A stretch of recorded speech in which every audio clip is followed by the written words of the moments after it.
વાત કરીએ diamond city સુરતની તો સુરતના ઉધના સિલિકોન શોપર્સ નજીક ટ્રાફિક નિયમોના ભંગ મુદ્દે કાર ચાલક અને ટ્રાફિક પોલીસ કર્મી વચ્ચે ઝપાઝપીની ઘટના સામે આવી છે। જાણકારી સામે આવી રહી છે, તેને લઈને વાત કરવામાં આવે તો નો પાર્કિંગ ઝોનમાં કાર પાર્ક કરવામાં આવી હતી। ટ્રાફિક પોલીસ દ્વારા ફોર વ્હીલ ટોઈંગ કરવામાં આવતા કાર ચાલકે પોલીસ કર્મી સાથે અભદ્ર ભાષામાં બોલચાલ કરી।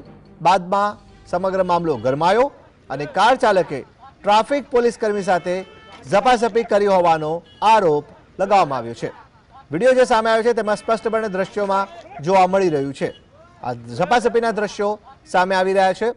સમગ્ર ઘટનાનો લાઈવ વિડીયો સોશિયલ મીડિયામાં વાયરલ થઈ રહ્યો છે। જીએસટીવી વાયરલ વિડીયોની પુષ્ટિ નથી કરતું, પણ જેમાં કાર ચાલકની ગુંડાગર્દી સ્પષ્ટપણે નજરે પડે છે। ઘટનાને લઈને ટ્રાફિક પોલીસ કર્મીએ ઉધના પોલીસ સ્ટેશનમાં કાર ચાલક વિરુદ્ધ ફરિયાદ નોંધાવી છે અને સમગ્ર મામલે પોલીસે વધુ તપાસ હાથ ધરી છે।